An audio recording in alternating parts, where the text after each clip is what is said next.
question. Alors, Yves, la parole est à toi. Yves Guérette de Québec, l'Université Laval. Merci beaucoup, Colette. Je commence par un petit détour, mais qui me semble être une mise en contexte. Et peut-être qu'on verra les implications. Avez-vous remarqué que dans bien des milieux, on fait la catéchèse pour les autres? On fait la catéchèse pour les familles. On fait la catéchèse pour les enfants. La catéchèse pour les ados. Ou encore pour les adultes. Et elle est toujours dans un pour, la catéchèse. Et c'est souvent, quand on en parle librement, spontanément entre nous, on va dire, ben moi, je m'engage en catéchèse parce que je voudrais que les enfants fassent la rencontre de Dieu. Hein? Et si on s'écoute, c'est fascinant, quand on prête attention, on va dire, moi, de toute façon, la rencontre de Dieu, je l'ai déjà faite. Hein? Mais eux, je voudrais qu'ils la fassent. Donc, je m'engage pour cela. Et là, déjà là, il y a une impasse terrible. On ne s'en rend pas compte, c'est notre langage souvent spontané. Comme si notre rencontre de Dieu, nous, ça avait été réglé une fois dans l'histoire à un moment donné. Nous, c'est fait, c'est derrière nous, c'est réglé. Et eux, il faut bien faire quelque chose pour eux. Ils sont bien dans une situation terrible. Donc, moi, de bon cœur, je m'engage pour eux. Pour que les autres cheminent.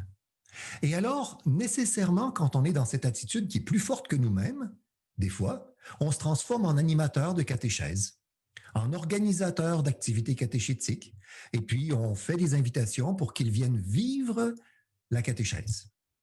Hein, c'est comme ça qu'on fait. Et or, des fois, ça arrive que la catéchèse devienne une technique à appliquer. Une technique avec une méthode, puis là, on veut bien faire la technique de sorte qu'on se forme, puis on sait qu'on a des heures à respecter dans la soirée, puis qu'il faut passer d'une étape à l'autre, fait qu'on suit ça méticuleusement parce qu'on veut bien faire, évidemment. Il y a plusieurs années, au départ, nous autres, en 2001 et quelques, quand on faisait des documents séquences à Québec, pendant un bout de temps, on mettait même les heures pour aider les catéchètes. Alors, on disait, bon, ben, si vous avez une heure, on pense qu'en 10 minutes, ça pourrait... On faisait ça. Mais on a arrêté parce qu'on s'est rendu compte que les gens suivaient les heures. Et puis là, ben, tu comprends bien, il n'y a plus rien qui fonctionnait parce que c'est pas les humains qu'il faut qu'ils rentrent dans les heures, c'est le temps qu'il faut qu'ils rentrent en nous. Ça, c'est autre chose. Hein? Tout est toujours à l'inverse. Et on est aussi donc pris dans le pour, et sans qu'on s'en rende compte, peut-être mystérieusement, qu'on est encore touché par le désir de transmettre des contenus. Puis là, certains vont dire, ben non, Yves, quand même pas en catéchèse biblique symbolique. Pas nous. Nous, quand même, on est libérés de ça.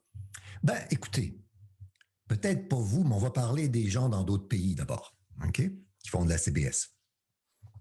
Parce que quand des fois on sort d'une catéchèse, puis notre réaction c'est « j'ai manqué mon coup ». Les enfants n'ont pas dit ce que je m'attendais qu'ils diraient ce soir. Ils ne sont pas entrés dans le jaune. Parce que quand j'avais été à la formation des catéchètes, on avait nommé ça, nous autres. Puis j'avais trouvé ça tellement beau. Puis j'aurais voulu que les enfants le disent. Je ne sais pas si vous voyez. Ou encore, ils n'ont pas nommé le sens.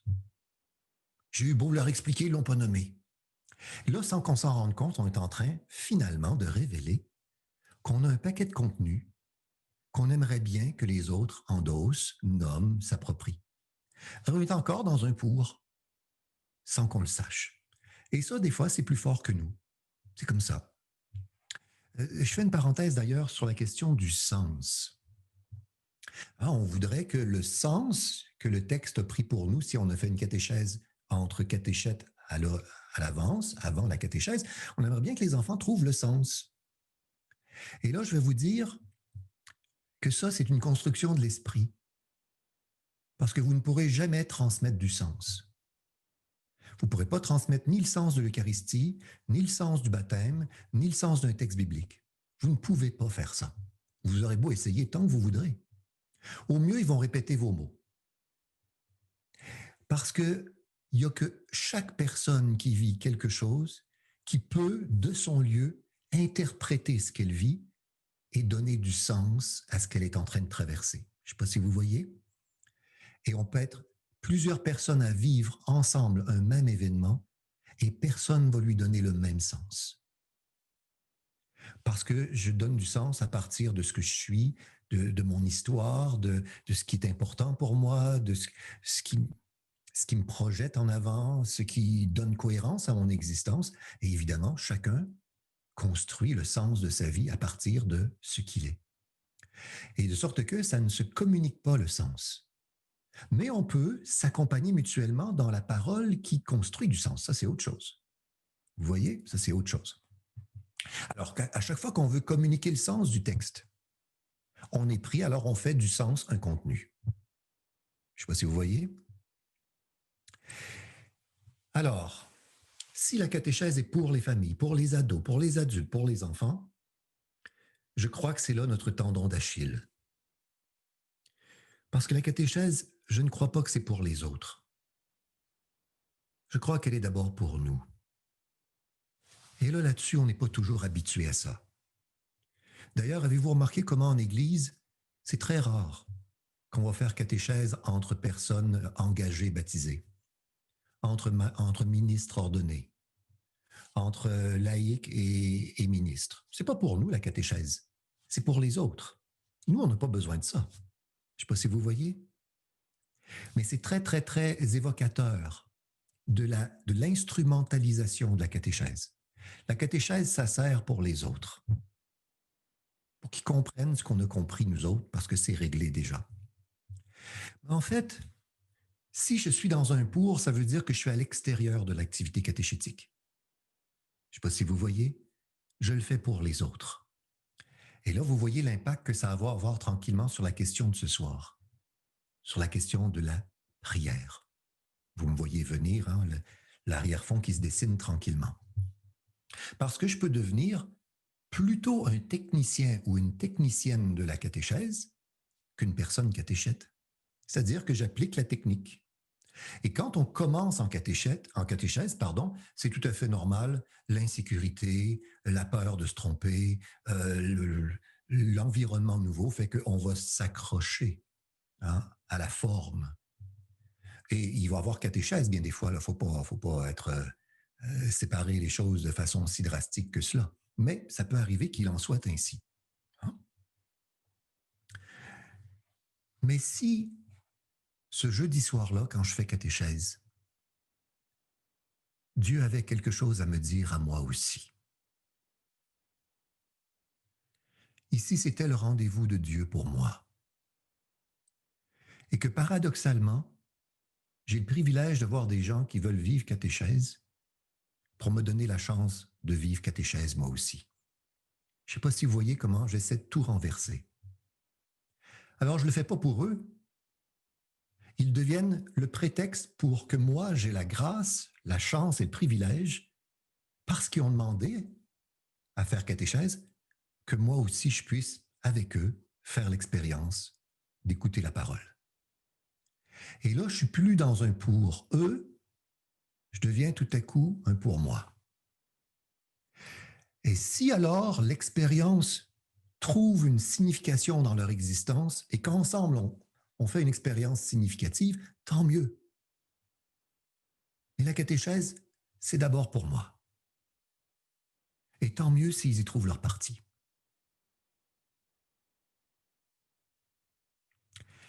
Ça pose la question aussi qui a été évoquée il y a quelques instants. Vous savez, quand la catéchèse a été construite par Claude et Jacqueline dans les années, fin des années 60, début des années 70, on était dans un tout autre monde. Un tout autre monde. D'abord, elle a été construite dans des écoles, à Asnières, dans un univers religieux, de part en part encore, même si ça s'effritait déjà, mais il y avait encore quelques traces de tout ça. Les familles, les enfants, les ados, les adultes que vous accueillez aujourd'hui, où sont-ils? Est-ce qu'ils sont à l'étape qu'on pourrait discerner de la première annonce, de la première découverte, de l'ouverture à quelque chose de la foi, mais pas toujours convertis, c'est-à-dire dans un mouvement d'adhésion du cœur à la personne du Christ? Vous voyez le passage.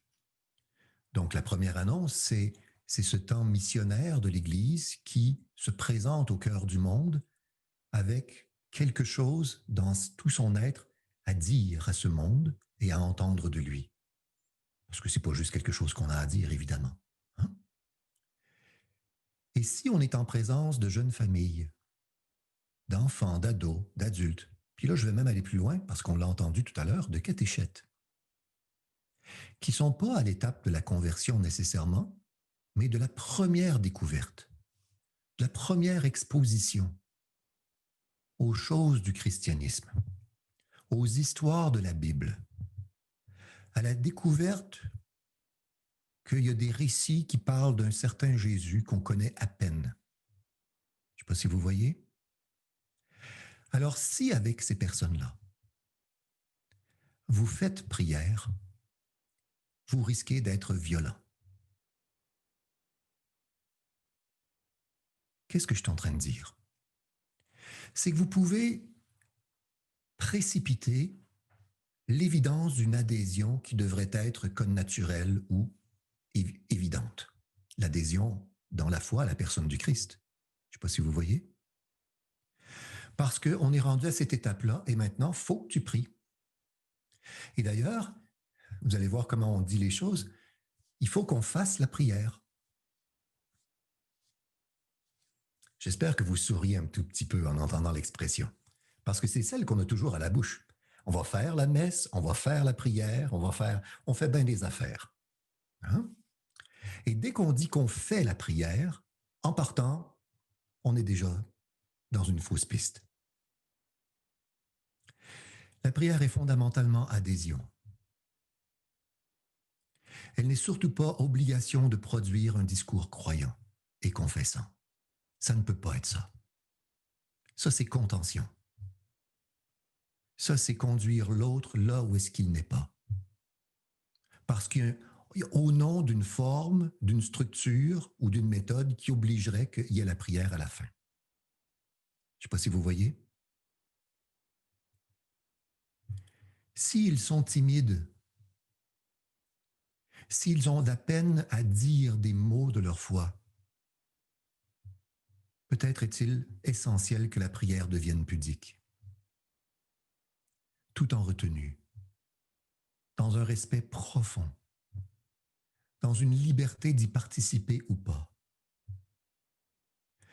dans l'accueil du désir et non pas en fonction d'une présence convenue parce qu'il y avait un exercice à faire à la dernière rencontre puis qu'il fallait écrire une prière.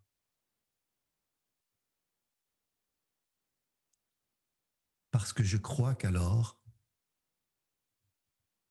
on abîme la prière elle-même quand on fait ça.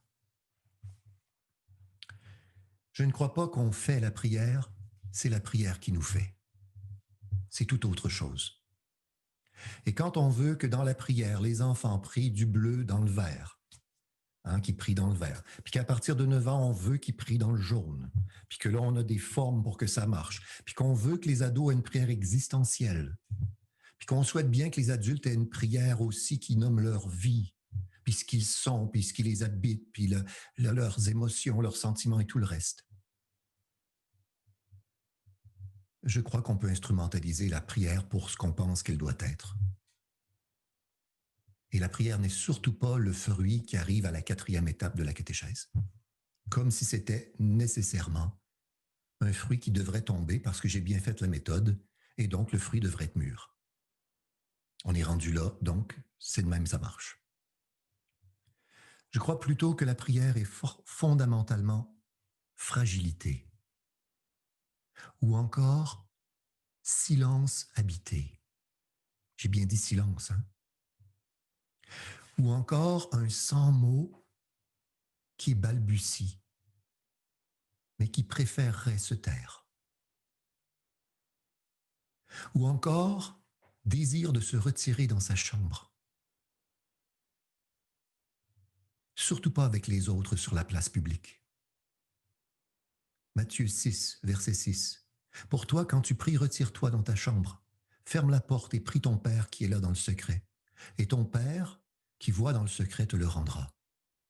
Dans vos prières, ne rabâchez pas comme les païens. Ils s'imaginent qu'en parlant beaucoup, ils se feront mieux écouter. N'allez pas faire comme eux. La prière est probablement, très difficile d'en parler, une intimité intérieure qui est approchée. Une intimité, la mienne, consentie. Une intimité qui se dévoile à moi-même en partie. Peut-être que la prière est présence indicible, c'est-à-dire pour laquelle il n'y a pas tout à fait des mots, mais c'est une présence. Peut-être qu'elle est perception que dans la nuée que je traverse, il y a un visage qui se donne à apercevoir. Il y a des mots qui gémissent en nous. Et ultimement, peut-être qu'un jour, on découvre que la prière n'est surtout pas de nous, mais qu'elle est don. Parce que c'est Dieu nous révèle certains morceaux du Premier Testament qui prient en nous. C'est l'Esprit qui vient installer dans nos cœurs le dialogue entre le Père et le Fils, pour que le dialogue amoureux de la Trinité se prolonge à travers nos vies et qu'on communie à cette présence amoureuse de Dieu. Autrement, on risque de faire la prière, de faire la messe et de faire la catéchèse. Et ça, c'est peut-être passé à côté. La prière est peut-être possession, être possédé par l'Esprit. Une vie qui est prise et éprise par un souffle. Et peut-être que la prière, ce n'est surtout pas ce que je veux dire à Dieu, mais c'est peut-être l'écho d'une visitation. Un peu comme Marie portant le Verbe de Dieu visite Élisabeth. Et alors, l'enfant tressaille en elle. Il y a une visitation qui fait que nos entrailles se mettent à tressaillir. Et comment voulez-vous dire cela? Je ne dis pas qu'il ne faut pas prier, là, on s'entend bien. J'essaie juste d'ouvrir sur la sacralité et le plus immense à nous-mêmes que nous-mêmes, qu'est cette expérience d'être saisi intérieurement par le Seigneur. Romains chapitre 8, versets 22 et suivants. Saint Paul il dit, nous le savons en effet, toute la création jusqu'à ce jour gémit en travail d'enfantement.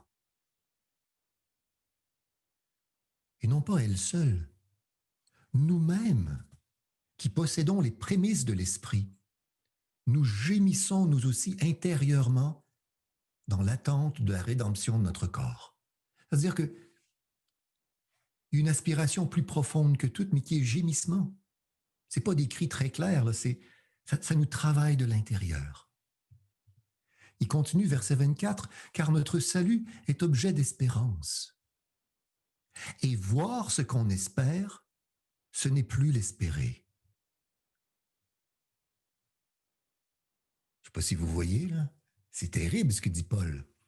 Donc, si vous pensez que la prière, c'est censé être quelque chose de clair, de net, de simple, des mots faciles, c'est peut-être voir ce qu'on espère, et le voir, ce n'est plus l'espérer. On n'a pas la même mise sur la prière. C'est elle qui nous reçoit et qui nous accueille. Verset 24, je continue. Ce qu'on voit, comment pourrait-on l'espérer encore? Mais espérer ce que nous ne voyons pas, c'est l'attendre avec constance. Verset 26. Pareillement, l'Esprit vient au secours de notre faiblesse, car nous ne savons que demander pour prier comme il le faut. Mais l'Esprit lui-même intercède pour nous en des gémissements ineffables. Et celui qui sonde les cœurs sait quel est le désir de l'Esprit et que son intercession pour les saints correspond aux vues de Dieu. Saint Paul est en train de nous dire, la prière, c'est laisser l'Esprit gémir en nous et nous faire espérer ce que nos yeux ne peuvent pas voir.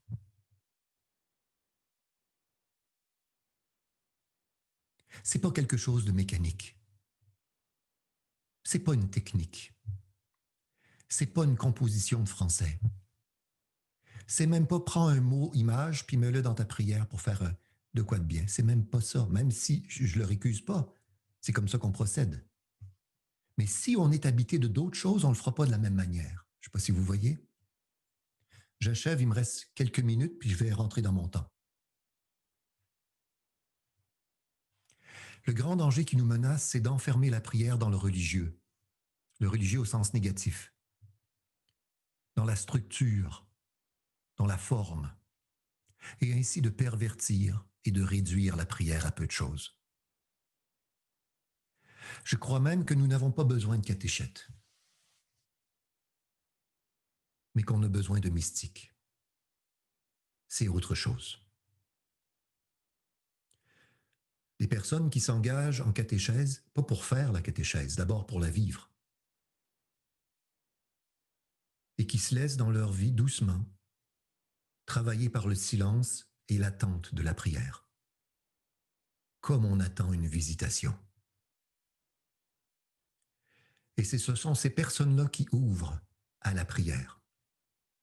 Vous êtes déjà peut-être allé dans des Eucharisties et vous avez constaté que quand on est en présence d'un président qui, je vais prendre une expression malheureuse, débite le rituel de la messe, on est tous en extériorité parce qu'il l'est lui aussi. Il fait ce qu'il doit faire. Et on a hâte des fois que ça finisse. Parce qu'on se demande qu'est-ce qu'on est venu faire.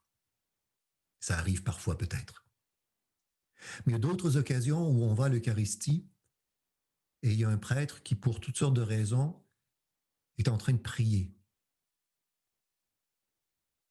Il est habité.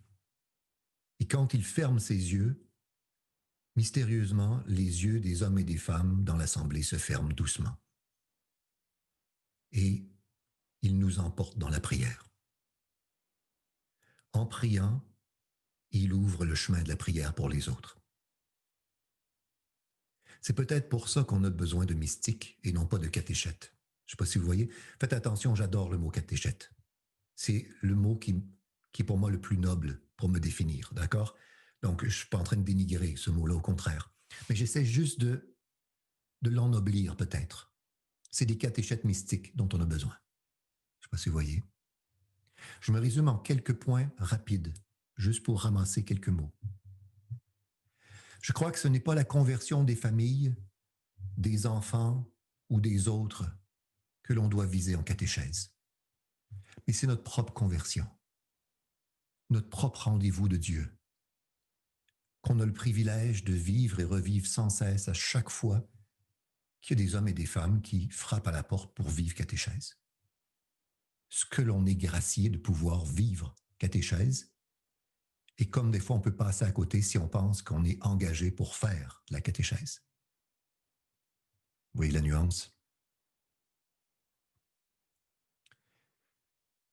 Je ne crois pas que la prière, c'est une étape de la catéchèse. Je crois que la prière, c'est d'abord une attitude. L'étape, c'est la liturgie de la parole. Ça, c'est autre chose. Vous voyez la nuance? C'est-à-dire qu'à la fin de la prière, de la catéchèse, comme dernière étape, on va entrer dans une liturgie où la prière, on verra qu'elle ne nous appartient pas, mais c'est la prière de l'Église, qui est habitée elle aussi par l'Esprit Saint. Et c'est cette Église qui nous porte dans la prière. D'où l'importance d'avoir un signe de croix. D'où l'importance d'avoir une proclamation d'évangile. D'où l'importance de prier ensemble notre Père. Et d'où l'importance de terminer par une bénédiction et un signe de croix. Parce que c'est le schéma minimal de toute liturgie dans l'Église catholique. Il n'y a aucune liturgie qui n'a pas ces éléments-là. Là, on est ad minima, au minimum. D'accord? Le reste, après ça, c'est une drôle d'expression, mais c'est comme un sandwich. Vous y mettez ce que vous voulez à l'intérieur. Hein? Mais ça prend cela comme structure minimale. D'accord? Mais si on est en présence de jeunes, d'enfants, d'adultes, dont vous ne savez pas s'ils sont convertis, la prière, c'est pas comme la potion magique d'Obélix. Qu'en se trempant dedans, ça finit par coller. Peut-être on est rendu à l'étape de l'offrir comme un surcroît après la catéchèse. Pour ceux qui ont le désir de célébrer la parole parce qu'ils désirent la prier avec d'autres. Mais peut-être que dans l'Église dans laquelle on est au Québec dans le moment, peut-être que ça devrait plus être un automatisme que de convoquer nécessairement à la prière des personnes qui intérieurement n'y sont pas. Je ne sais pas si vous voyez. La prière est d'abord présence avant d'être des mots. Et elle n'est surtout pas activité où on rabâche, comme les païens.